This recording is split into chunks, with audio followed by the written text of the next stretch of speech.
लोग बहुत पहले ही समझ चुके थे कि कांच एक अत्यंत महत्वपूर्ण उपकरण है जिसके माध्यम से प्रकाश की प्रकृति का अध्ययन किया जा सकता है, और उन्होंने प्रकाश को समझने के लिए विभिन्न रंगों, पदार्थों, आकारों और आकृतियों वाले कांच के साथ प्रयोग करना शुरू किया।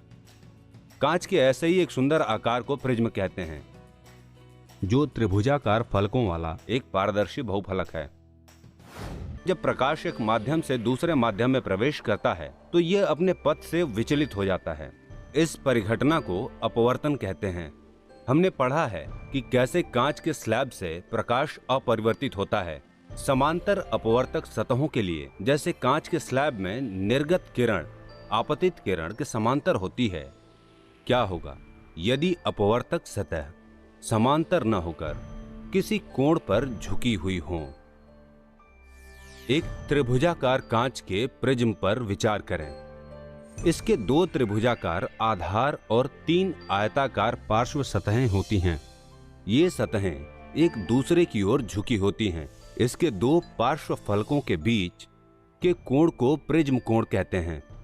आइए अब त्रिभुजाकार कांच के प्रिज्म की स्थिति में होने वाले प्रकाश के अपवर्तन का अध्ययन करें। एक कागज लें और इस पर त्रिभुजाकार आधार वाला कांच का एक प्रिज्म रखें। कागज पर प्रिज्म ABC की परिसीमा बनाएं।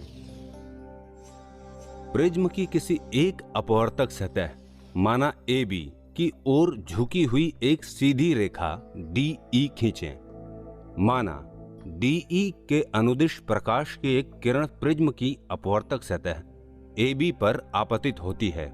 प्रिज्म के इस किरण के अपवर्तन को समझने के लिए 2 पिन माना P और Q रेखा DE पर लगाएं।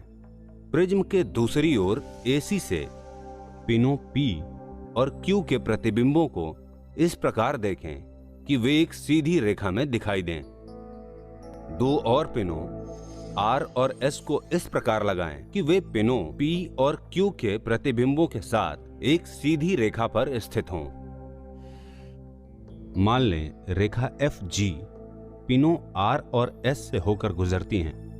अब FG और DE को एक सीधी रेखा में होना चाहिए, लेकिन शीर्ष से देखने पर हम पाते हैं कि रेखा DE के अनुदिश गुजरने वाली प्रकाश किरण प्रिज्म से अपरिवर्तित होती है और रेखा FG के अनुदिश गुजरती है। आइए अब हम समझते हैं कि प्रकाश की ये किरण प्रिज्म के माध्यम से कैसे अपवर्तित होती है। माना बिंदु E पर रेखा N1 सतह AB के लिए अभिलंब है और बिंदु F पर रेखा N2 सतह AC के अभिलंब है।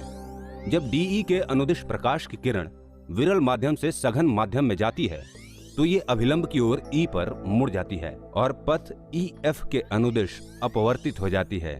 बिंदु F पर प्रकाश की किरण सघन माध्यम से विरल माध्यम में जाती है, अतः ये F पर अभिलंब से दूर हट जाती है और पथ FG के अनुदिश निर्गत होती है। यदि प्रिज्म उपस्थित नहीं होता तो आपतित किरण DE सीधे पथ पर गमन करती। इस प्रकार हमने समझा कि कांच का प्रिज्म किस प्रकार अपवर्तन करता है। विचलन की मात्रा को आगे बढ़ाई गई आपतित किरण और पीछे की ओर उत्पन्न निर्गत किरण के बीच कोण द्वारा मापा जाता है। इसे विचलन कोण कहते हैं और इसे डेल्टा द्वारा निरूपित किया जाता है। प्रयोग को विभिन्न आपतन कोणों के लिए दोहराएं और प्रत्येक स्थिति में संगत विचलन कोणों को मापें। आप देखेंगे कि आपतन कोण को बढ़ाने पर विचलन कोण घटता है और अंत में न्यूनतम मान पर पहुंच जाता है। न्यूनतम विचलन कोण के लिए अपवर्तित किरण EF प्रिज्म के आधार BC के समांतर प्राप्त होती है। आपतन कोण को और अधिक बढ़ाने पर विचलन कोण बढ़ने लगता है। विचलन कोण केवल आपतन कोण पर ही नहीं बल्कि निम्नलिखित कारकों पर भी निर्भर करता है। 1. प्रिज्म के पदार्थ पर। 2. प्रिज्म कोण पर। 3. प्रयुक्त प्रकाश के रंग या तरंग दैर्घ्य पर। सारांश: प्रकाश किरण प्रिज्म से गुजरने पर अपवर्तन या विचलन से गुजरती है।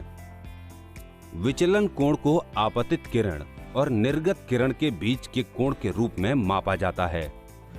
विचलन कोण निर्भर करता है 1. आपतन कोण पर, 2. प्रिज्म के पदार्थ पर, 3. प्रिज्म कोण पर और 4. प्रयुक्त प्रकाश के रंग या तरंग दैर्घ्य पर। आपको यह जानकर हैरानी होगी कि सूर्य वास्तव में श्वेत रंग का है। तो कैसे श्वेत प्रकाश हमारी सहायता शेष रंगों को देखने में करता है, जानने के लिए हमारे साथ बने रहें।